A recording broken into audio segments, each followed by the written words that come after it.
Hoy vamos a realizar una revisión crítica de artículos. Nosotros somos estudiantes de medicina de séptimo semestre de la Universidad de los Andes. El primer artículo evalúa el efecto de los medicamentos opioides versus no opioides en la funcionalidad asociada a dolor de pacientes con dolor crónico de espalda, cadera o rodilla. La evidencia disponible es limitada al analizar desenlaces a largo plazo del uso de fármacos opioides versus no opioides como manejo del dolor crónico. El objetivo del estudio fue comparar medicamentos opioides versus no opioides durante 12 meses en su función, potencia analgésica y efectos adversos. Ambas intervenciones hicieron seguimiento activo de los pacientes. Los resultados del estudio arrojaron que el tratamiento con opioides no es superior al tratamiento con no opioides. El estudio tuvo un diseño de ensayo clínico aleatorizado pragmático, el cual es una evaluación confiable de la efectividad de los cuidados de la salud conducida bajo circunstancias del mundo real. Dificultades. La heterogeneidad de ambientes clínicos en el mundo nos hace preguntarnos ¿qué es el mundo real? Los grandes tamaños de muestra y largos periodos de seguimiento, además de altos costos y complejidad en las intervenciones, son otras de las dificultades. El estudio es únicamente aplicable en el entorno de atención primaria. Otras consideraciones. El tramadol es una sustancia controlada y se une a los receptores opioides tipo mu. Se ha descrito como un equivalente de la codeína con un perfil de efectos secundarios muy similares a los de los otros opioides, sin embargo en este estudio se toma como un no opioide.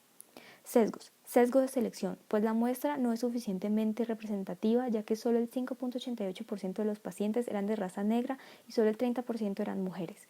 Otro sesgo encontrado fue el de confusión ya que no se tenía claridad del tratamiento no farmacológico, antecedentes individuales y factores externos que podrían afectar los resultados, como por ejemplo la alteración del sueño.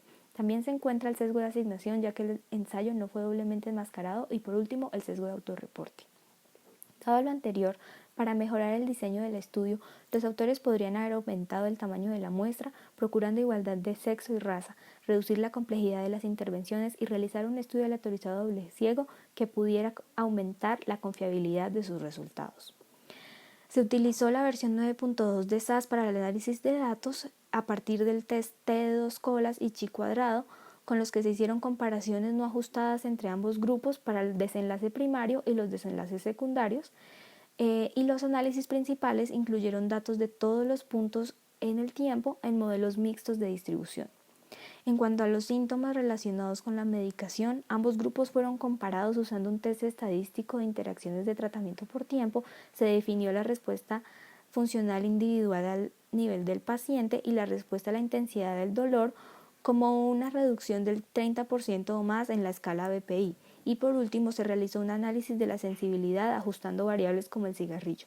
Implicaciones terapéuticas. Los resultados obtenidos no permiten recomendar el inicio de la terapia opioide para el dolor lumbar crónico o para el dolor de la osteoartritis por cadera o rodilla. No hay diferencias significativas que beneficien el manejo con opioides.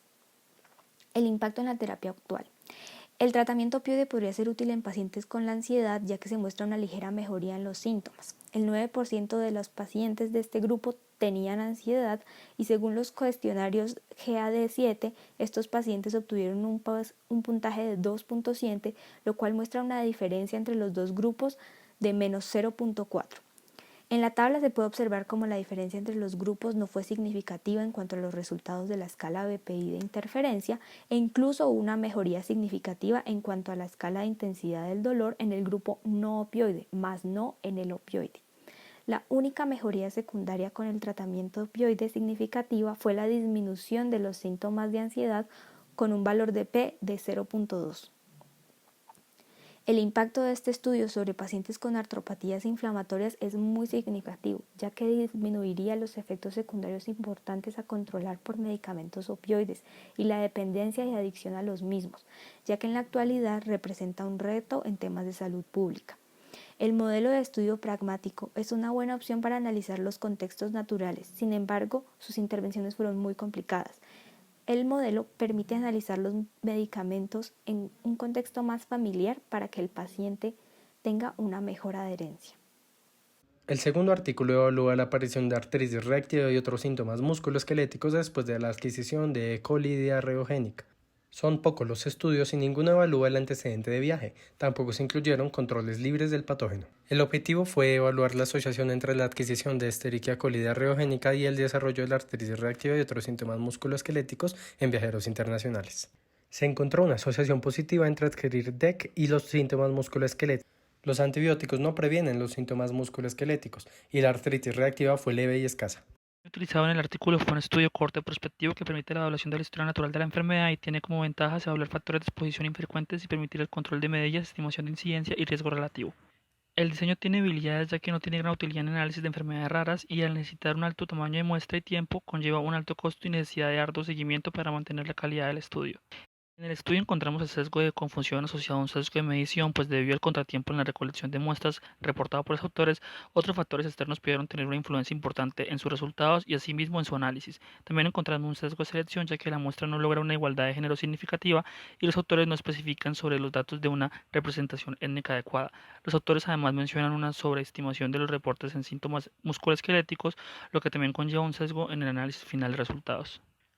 Para mejorar el diseño del estudio, los autores deberán especificar la variedad étnica de su muestra para saber si es representativa y determinar de una manera más práctica y establecida el tiempo de recolección de las muestras para evitar sesgo de medición. Los datos fueron analizados con el software SPSS versión 22. Las variables categóricas fueron utilizadas para el test de Pearson, el test de Fisher o el análisis de regresión logística binaria. Se realizó un análisis multivariable con las variables género, edad, patógeno encontrado en la muestra postviaje y uso de antibiótico. En cuanto a las implicaciones terapéuticas, se encontró una asociación positiva entre el desarrollo de síntomas musculoesqueléticos con E. coli diarreogénica. No se encuentran factores predisponentes que sean significativos para el desarrollo de tales síntomas y se encuentra una prevalencia importante entre la E. coli enteroagregativa en los viajeros con diarrea. E. coli enteropatogénica es el patógeno más detectado en los pacientes con síntomas musculoesqueléticos. Todos los casos de artritis reactiva desencadenados por E. coli fueron leves. En las tablas se muestra la distribución bacteriana de los patógenos en los pacientes con síntomas musculoesqueléticos reactivos, donde E. coli enteropatogénica fue el patógeno común. Y también se muestra en la tabla como asociación positiva entre los síntomas musculoesqueléticos y la aparición de E. coli diarreogénica sin patógenos acompañantes. Los resultados del estudio tienen un impacto en la terapia actual porque se encontró que los síntomas musculoesqueléticos no obedecen necesariamente a la gravedad de la diarrea, es más, observa una relación inversa. La terapia antibiótica no disminuye los síntomas musculoesqueléticos, por lo que la profilaxis no es necesaria. Por lo tanto, su tratamiento tendría que ir más dirigido a la reducción de la exposición a coli diarreogénica. Ya que se demostró que el riesgo de desarrollar síntomas musculoesqueléticos está asociado a la adquisición de E. coli diarreogénica y no a la severidad de la infección, se pueden enfocar estrategias de salud pública direccionadas a la educación del paciente para prevenir su contagio en los pacientes con artropatías inflamatorias. También es importante mencionar que se puede reducir efectos negativos de la terapia antibiótica y el tratamiento dirigido sería más costo efectivo. Al ser el primer estudio de cohortes prospectivo que explora esta relación, se logró evaluar de manera acertada los posibles factores de riesgo y la evolución de la patología de forma cercana. Además, al mostrar que el tratamiento con antibióticos en realidad no genera mejoría, dio aportes significativos para dirigir el manejo y enfocar la educación del paciente. Muchas gracias.